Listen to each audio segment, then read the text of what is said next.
ગુજરાત રાજ્યમાં વર્ષોથી વસતા પરપ્રાંતીય એસસી, એસટી, ઓબીસી સમાજના વિદ્યાર્થીઓને જાતિ પ્રમાણપત્ર, શિક્ષણ તથા સરકારી નોકરીમાં ભારતીય બંધારણે બક્ષેલા અનામતના મૌલિક અધિકારીઓ પર તરાપ લગાવવામાં આવી છે તેવા રોષ સાથે માઇનોરિટી સમાજ દ્વારા અચોક્કસ મુદ્દતના ધરણા પ્રદર્શનનો કાર્યક્રમ યોજવામાં આવ્યો છે। ગાંધીજીની જન્મ જયંતિથી આંદોલનના શ્રી ગણેશ કરવામાં આવ્યા છે, જે અચોક્કસ મુદ્દત સુધી શરૂ રહેશે તેવી ચીમકી ઉચ્ચારવામાં આવી છે। રાજ્ય સરકાર સમસ્ત માંગણી છે કે જાતિ પ્રમાણપત્ર, શિક્ષણ તથા સરકારી નોકરીમાં અનામતમાં લાભો આપવાનું ઠરાવેલ છે। આ શરત માપદંડ ધોરણના કારણે એસસી, એસટી, ઓબીસી સમાજના લોકોને ગુજરાત રાજ્યનું જાતિ પ્રમાણપત્ર મેળવવામાં અને અનામતના સંવિધાનની અને મૌલિક અધિકારીઓનો લાભ મેળવવા પારાવાર મુશ્કેલીઓ પડે છે, જેથી ભારતીય બંધારણે આપેલા અનામતના લાભોથી વંચિત રહી જાય છે। માટે આ શરતના માપદંડની તારીખોનો ફેરફાર કરવામાં માંગણી કરીએ છીએ। અમો એસસી, એસટી, ઓબીસી અને માઇનોરિટી સમાજના લોકોને પરપ્રાંતીય નથી, પરંતુ ગુજરાત રાજ્યના કાયમી રહેવાસી છે। અમારી પાસે ગુજરાત રાજ્યનું ડોમિસાઇડ પ્રમાણપત્ર, રેશન કાર્ડ, ચૂંટણી કાર્ડ, આધાર કાર્ડ વગેરે જેવા દસ્તાવેજી પુરાવો છે, જેના આધારે લાભ મળે। જો એમ નહીં થાય તો આંદોલન અનિશ્ચિત સમય સુધી ચાલુ રાખવામાં આવ્યા છે।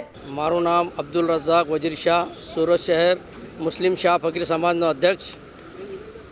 આજ રોજ અમે બક્ષીપંચ સામાજિક શૈક્ષણિક રીતે પછાત વર્ગમાં અમારો જાતિનો સમાવેશ થાય છે, પરંતુ સરકાર અમને 1/4/78ના પુરાવા માંગે છે। આજે 1/4/78ના પુરાવા આજે 46 વર્ષ થઈ ગયા છે, છતાં બી સરકારનો એક જ રટન છે કે 1/4/78ના પુરાવા આપો। અમે પરપ્રાંતિ હોવાથી, ગરીબ વર્ગ હોવાથી ઝૂંપડપટ્ટીઓમાં રહીને અમારું ગુજરાન ચલાવ્યું છે અને જે તે રીતે અમે અહીંયા રહીએ છીએ। અમારો અધિકાર છે અને અમારી માંગ છે કે સરકાર 1/4/78ના કાયદાને નાબૂદ કરે અને 10થી 15 વર્ષ ગુજરાતમાં રહેવાસી છે એ લોકોને માંગ પૂરી કરે।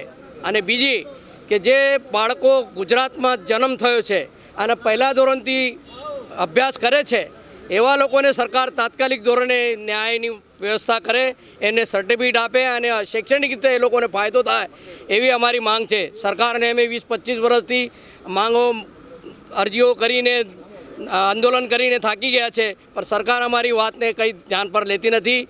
અમારી સરકારશ્રીને નમ્ર વિનંતી છે કે અમારી વાતને ધ્યાન પર લે અને અમારા બાળકોને ન્યાય આપે કે તે શિક્ષણ કરીને આગળ વધશે અને ભારત દેશનું નામ આગળ લઈ જશે, એવી જ અમને સરકારની વિનંતી છે।